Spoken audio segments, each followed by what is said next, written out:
नमस्कार, आप देख रहे हैं i24x7 और मैं हूं आपके साथ अक्षया पाठक।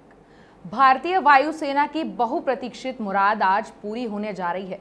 राफेल लड़ाकू विमान आज फ्रांस से भारत के लिए रवाना हो गए। कई उतार चढ़ाव विवादों के बाद आखिरकार भारत और फ्रांस के बीच राफेल विमानों का सौदा अपने अंजाम तक पहुंच चुका है और अब 5 राफेल विमान फ्रांस से भारत आ रहे हैं। राफेल भारत के लिए क्यों अहम है, कब हुआ था राफेल का समझौता और क्या राफेल की खासियत है, देखिए इस रिपोर्ट में।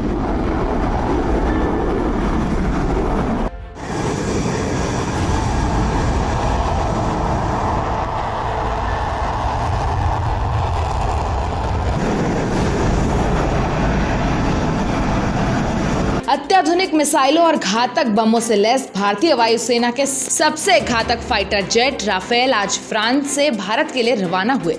चीन और पाकिस्तान के साथ चल रहे तनाव के बीच इन फाइटर जेट का भारत के लिए रवाना होना काफी अहम है।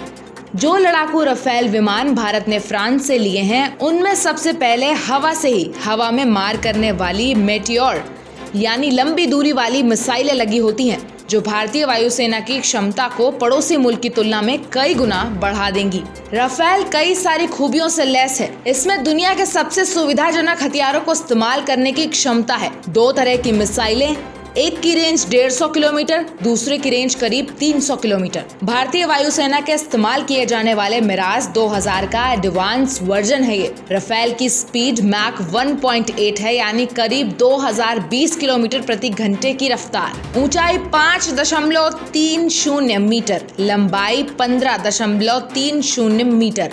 राफेल में हवा में तेल भरा जा सकता है। राफेल लड़ाकू विमानों का अब तक अफगानिस्तान, लीबिया, माली, इराक और सीरिया जैसे देशों में हुई लड़ाइयों में इस्तेमाल हुआ है।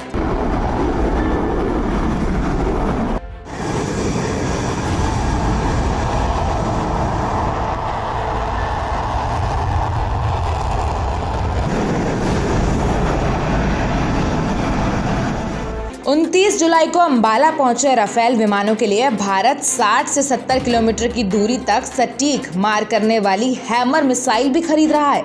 हैमर मिसाइल तैयार करने वाली कंपनी स्ट्रॉन इलेक्ट्रॉनिक एंड डिफेंस के मुताबिक हैमर मिसाइल दूर से ही आसानी से इस्तेमाल की जा सकती है। हवा से धरती पर मार कर सकने वाली इस मिसाइल का निशाना बहुत सटीक है।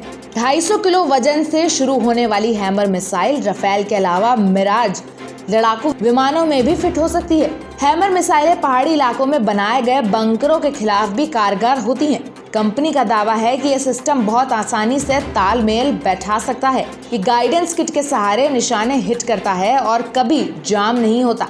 मिसाइल के आगे लगे गाइडेंस किट में GPS, इंफ्रारेड और लेजर जैसी चीजें फिट होती हैं।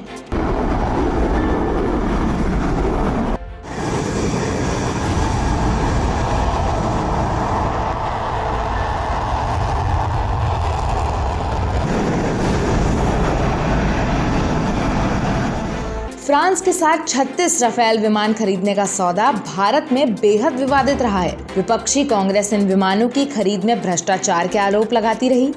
ऐसे में सवाल उठता है कि क्या राफेल विमान वाकई में लाजवाब है और इनका कोई तोड़ नहीं। जाहिर है इस मामले में राफेल बहुत आधुनिक लड़ाकू विमान है। भारत ने इससे पहले 1997 में रूस से सुखोई खरीदा था।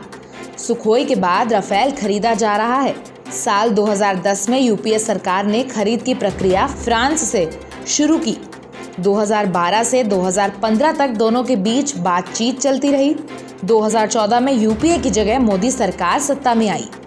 दिसंबर 2016 में भारत ने फ्रांस के साथ 36 राफेल विमानों के लिए करीब 59,000 करोड़ रुपए के सौदे पर हस्ताक्षर किए। पीएम मोदी ने सितंबर 2016 में कहा था, रक्षा सहयोग के संदर्भ में 36 राफेल लड़ाकू विमान की खरीद को लेकर ये खुशी की बात है कि दोनों पक्षों के बीच कुछ वित्तीय पहलुओं को छोड़कर समझौता हुआ है। पहले भारत को 126 विमान खरीदने थे। तय ये हुआ था कि भारत 18 विमान खरीदेगा और 108 विमान बेंगलुरु के हिंदुस्तान एरोनॉटिक्स लिमिटेड में असेंबल होंगे, लेकिन ये सौदा नहीं हो पाया। आपको बता दें कि ये विमान 29 जुलाई को भारत को मिल रहे हैं। भारत की सेना ने अपने आपात अधिकारों का इस्तेमाल करते हुए इन लड़ाकू विमानों के लिए हैमर मिसाइलों की खरीद को मंजूरी दे दी है। भारत और चीन के बीच सीमा पर बढ़ते तनाव और बदलते माहौल को देखते हुए भारत के लिए ये विमान बेहद अहम है। और इसी तरह की तमाम खबरों के लिए बने रहिए हमारे साथ।